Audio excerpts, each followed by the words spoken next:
제가 지난 금요일 날 꿈에도 소원인 소백산에 올라갔다 왔습니다. 여러분 기뻐하셔야 돼요.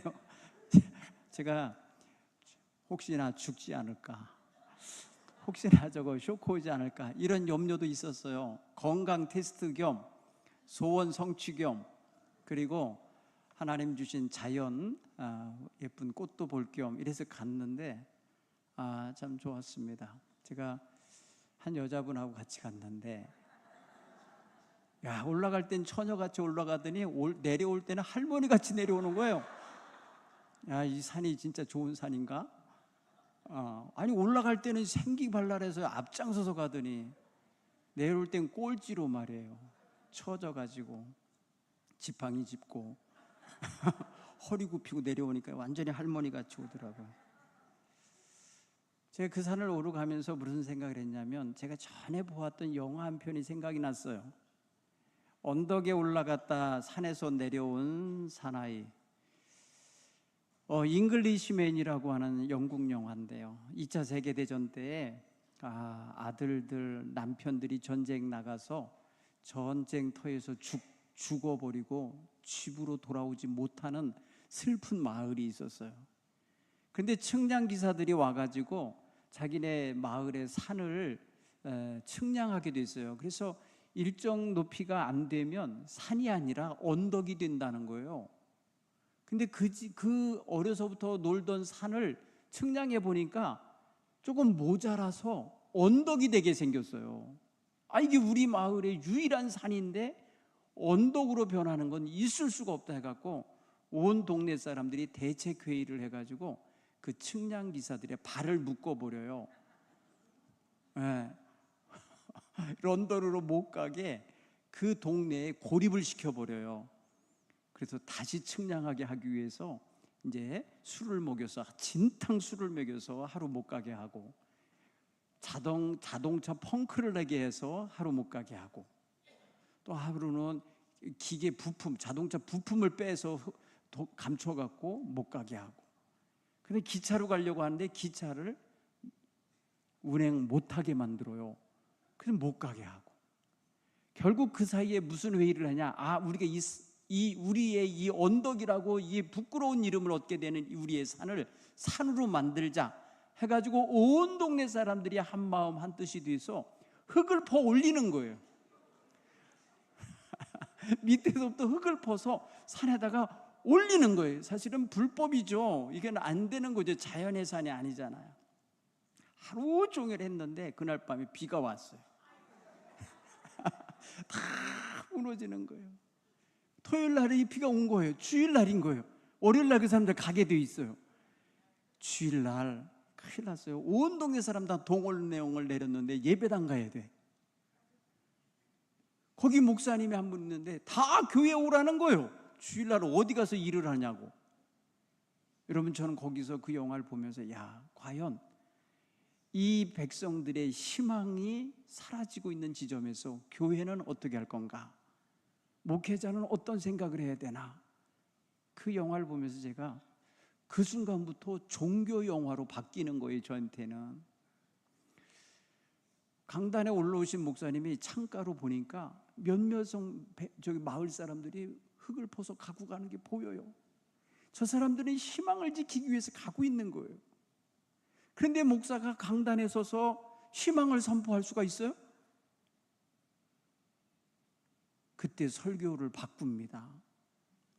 창가를 보면서 하나님이 저 자연 속에서 영광을 받으신다고, 우리 저 자연 속으로 가자고. 그리고 교인들을 다 데리고 밖으로 나갔어요. 잘 차려입고 교회 온 날이에요. 다 옷 벗기하고, 그리고 흙을 퍼서 다 가지고 올라가서 야외 예배 드릴 것처럼 산 위로 올라간 거예요. 하루 종일 흙퍼 날랐어요. 주일날. 목사님이 그만 그 산에서 심장마비로 돌아가시게 돼요. 노인 목사님이셔. 그때 그 돌격대장 같았던 그 마을에 그 희망을 만들어내기 위해서 애쓰는 사람에게 귓속말로 말합니다. 내가 죽거든 내 무덤을 이 위에다 만들으라고. 자기 무덤을 위에다 만들어서 여러분, 사람의 무덤이니까 그건 합법적인 거예요. 네, 사람이 죽어서 무덤을 만들었으니까 그건 합법적인 거예요.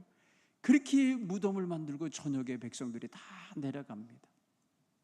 그때 측량기사가 끝까지 남아야죠. 그리고 아침 일찍 떠오르는 해와 함께 측량을 했더니 산이 되어 있어요. 그 목사님의 무덤 때문에 산이 됐어요. 저는 그 영화를 보면서 너무 감동을 받았어요. 살려면 끝에 가서 저렇게 살다가 저렇게 죽어야 되는구나. 희망을 주고 죽었으면 좋겠다. 여러분, 오늘 우리가 한마음 한뜻으로 무슨 일을 이루면 위대한 일을 이룰 수 있습니다. 희망의 사람들은 위대한 역사를 창조할 힘이 있습니다. 오늘 교회는요, 한 몸이라고 성경은 말합니다. 로마서 12장 5절에 우리 많은 사람이 그리스도 안에서 한 몸이 되어 서로 지체가 되었느니라. 한번 따라서 해볼까요? 우리는 한 몸이다. 우리는 서로 지체입니다. 교회가 한 몸이라고 말을 해주세요. 그러면서 가르치기를 사랑하는 형제들이여 서로 사랑하여 서로 우애하십시오. 서로 존경하기를 먼저 하십시오. 게으르지 마시고 열심을 품고 주를 섬기십시오. 소망을 가지고 즐거워하시고 환난 중에 잘 참아내십시오. 그리고 항상 기도하시며 사십시오. 손님 대접하기를 힘쓰십시오. 그리고 핍박하는 자, 박해하는 자가 있으면 그 사람 저주하지 말고 축복해 주십시오. 그리고 여러분, 마음을 같이 하십시오. 서로 마음과 뜻을 같이 하십시오. 그래야 모든 선한 사람들과 더불어 화목을 이루십시오. 이렇게 로마서 12장에서 가르칩니다. 로마 교회는 굉장히 다양한 구성 멤버들이 있었어요. 정치가도 있었을 것이요, 부자도 있었고 귀족도 있었고, 그들이 데리고 온 종도 있고요, 노예도 있고요, 하녀도 있고요, 여인과 남성, 아이들과 어른, 자유인과 종들, 많은 사람들이 섞여 있었던 교회입니다. 그 속에 가장 커다란 이 갭이 있었던 게 뭐냐면, 차이가 있었던 게 유대인과 이방인이 같이 있었다는 거예요. 그러니까 사실은 굉장히 복합체였어요. 그러니까 로마 교회는 갖가지 문제가 있을 수밖에 없는 거예요. 서로 다른 문화 속에서 나고 자랐습니다. 서로 다른 종교적 관습을 갖고 성장했습니다. 서로 다른 생활 습관과 그러한 형식을 갖고 사는 자들이었습니다. 그러니 교회가 굉장히 다양성이 있었어요. 그 속에서 저들은 한 하나님을 찬양하고 한 주님의 이름으로 세례를 받고 한 몸이 되어야만 했던 거예요. 그런데 그것을 온전히 이루지 못한 교회였던 거예요. 그러기에 사도 바울은 아직 가보지 못한 교회지만 그들에게 서둘러 편지를 보내서 그 교회가 사랑과 섬김의 공동체가 되도록 권면하고 있는 것입니다. 다양한 구성 멤버들이 있지만 서로 일치하는 마음을 가지고 한 몸에 속한 지체들로서 서로 섬길 줄 아는 이런 귀한 믿음의 자세를 갖도록 가르치는 거예요. 사랑하는 성도 여러분, 교회는 다양한 사람들이 모여서 이루는 공동체입니다. 그러나 모두가 예수님을 주님이라고 부르고 찬양하고 있습니다. 그러므로 주님을 찬양하는 모든 성도들은 한 마음으로 한 뜻으로 하나님을 영화롭게 하기 원하는 백성이 되었음을 고백하는 표현인 거예요. 따라서 성도들 간에 갈등이 조장되게 하셔서는 안 돼요. 차별이 나타나게 하셔서는 안 되는 거죠. 그리고 이질적인 요소가 있을 수 있지만 그러나 그것도 극복할 수 있는 따뜻한 이해력이 있어야 되는 것이죠.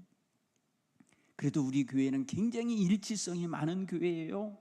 여기 외국인도 많지 않고, 여기 무슨 다양한 다른 문화 속에서 사는 사람도 많지 않고 다양한 어떠한 성격과 이런 모습은 있을지라도 그래도 우리는 한 지역에서 사는 한 백성이기 때문에 공통 분모가 굉장히 많은 교회예요. 그렇기 때문에 우리는 더욱더 그 어느 곳에 있는 교회들보다 한 마음이 되고 한 뜻이 되는 것이 자연스러워질 수 있는 것입니다. 사랑하는 성도 여러분, 로마 교회는 성도들 간의 갈등이 있었다는 거예요. 음식 때문에, 절기 때문에, 할례 때문에, 율법 때문에 갈등이 있었습니다. 그래서 율법주의와 자유주의 간의 충돌이 있었어요. 우상 숭배와 하나님 신앙이 충돌을 했어요.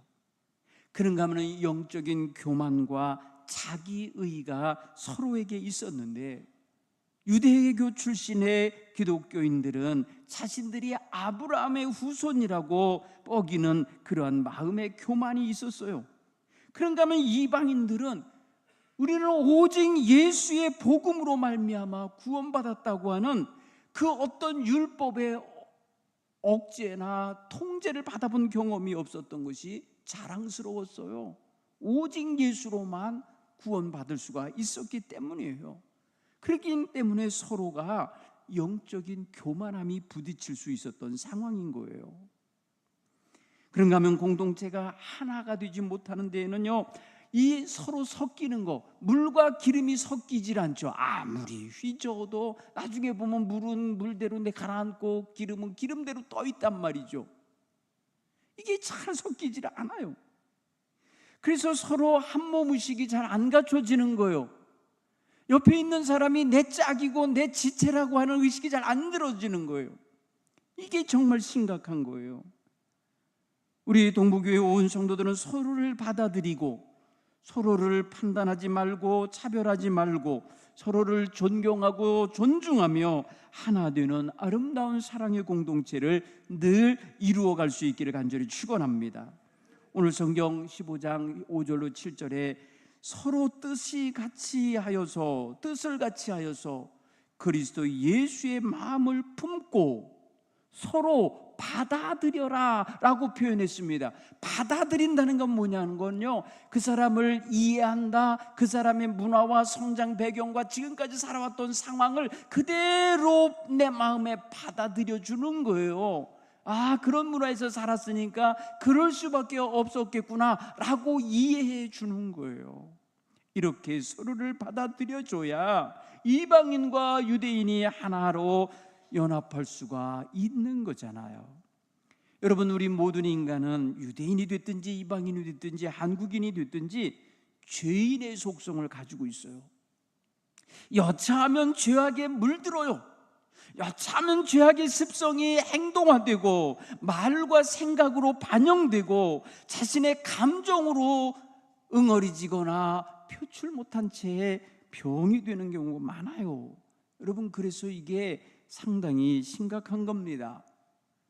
교회를 하나 되게 만들지 못하게 만들어요. 예수 안에서 하나 되지 못하게 만드는 아주 변화가 안 받아진 그리스도의 새 피조물이 아닌 존재의 모습으로 디글디글 굴러다니는 거예요. 개밥에 도토리 굴러다니듯이 그러고 마는 거예요. 서로 섞여지지 않는 거예요. 오늘 우리는 그런 면에 있어서 서로에 대한 이해가 필요합니다. 오해가 있으면 오해를 깨트려내셔야 돼요. 의심이 있거나 불신이 있으면 그거 깨트려내시고 신뢰하는 마음을 품으셔야만 하는 것입니다. 여러분, 따라서 해볼까요? 바른 신앙이 바른 생활을 만든다. 여러분, 그리스도인이 바른 신앙을 가져야 바른 생활을 해낼 수가 있는 것입니다. 그리스도인의 생활, 그리스도에는 온전한 고백을 가지고 있어야 그리스도가 나의 구세주요 나의 중보자이심을 온전히 고백하는 신앙생활을 해야 내가 교만하지 아니하고 끝까지 하나님의 은총 속에, 그리스도의 은총 속에 들어가기를 늘 사모하게 될 줄 믿습니다. 그리고 둘러보면 모든 사람이 다 그 길 위에 서야만 한다는 것도 알게 됩니다. 그래서 곁에 있는 분들이 동역자고 동반자고 함께 걸어가는 순례자들이라는 걸 알게 되는 것입니다. 그래서 먼저 믿은 사람, 나중 믿은 사람의 차이 없이 그리스도를 믿고 나가는 그 대우 속에서 하나가 되어야 하는 것이지요. 따라서 서로 복음 안에서 서로를 이해하고 받아들여주고 인정해주고 축복해주는 이러한 거룩한 문화가 우리 교회를 가득 채워야 할 줄 믿습니다. 성도들이 서로 용납하고 서로를 이해하고 존중할 때에 아름다운 연합이 이루어지는 것이고, 이렇게 아름다운 연합이 이루어질 때에 하나님께 영광 돌리는 공동체로 서게 될 줄 믿습니다. 오늘 저와 여러분이 모두 하나님께 영광 돌리는 교회 되기를 소원하는 마음을 가지시고, 우리의 서로 다름을 서로 해소하는 그러한 전교인 축제가 되기를 간절히 축원합니다. 사도 바울은 로마 교회를 만나기 전에 이미 그들에게 마음을 흠뻑 주면서 편지를 써서 그들이 성숙한 믿음 생활을 하는 성도들이 되기를 기대했던 것입니다. 아직 가서 만나보지 못한 상황에서 쓴 편지예요. 그렇기 때문에 그들에게 가장 강조한 것이 그리스도를 본받아 한마음 한뜻을 가지고 하나님을 영화롭게 하는 성도들이 되라고 가르치는 것입니다. 따라서 사랑하는 성도 여러분, 로마서 15장 5절 6절은요 우리 성도들의 이 세상 살아가는 동안의 삶의 지침표가 되고요 목표점이 되는 거예요. 너무 중요한 거예요. 우리가 어떻게 살아야 되는지 나오고요, 무엇을 위해 살아야 되는지 말해주고 있어요. 우리는 어떻게 살아야 되나? 한마음 한뜻이 되어 주를 섬기는 모습으로 이웃을 섬기고 성도를 사랑하며 살아야 되고, 왜 그렇게 살아야 되나? 하나님의 영광을 위하여예요. 하나님께 영광을 돌리기 위해서 우리는 그리스도를 본받아 서로 뜻이 같아지고 마음이 같아지고 한 목소리를 내며 하나님께 영광 돌리며 나아가야 되는 것입니다. 그러려면 우리의 마음이 넓어야 돼요. 자, 한번 따라서 해보자. 마음을 넓힙시다. 마음을 넓히셔야 돼요. 사랑의 마음보다 넓어지는 거 없어요. 여러분, 마음에 사랑을 품으면 넓어집니다. 이기적인 마음이 끼어들면 옹색해집니다. 사랑의 마음을 품을 때에 넓은 마음이 되는 것입니다. 오늘 우리의 마음 중심이 하나님의 마음, 그 사랑의 마음을 그대로 담을 수 있기를 간절히 축원합니다. 그래서 우리 교회 모두가 하나님을 영화롭게 하는 거룩한 공동체로 온전히 서는 그런 또 한 날의 모습이 되기를 간절히 축원합니다.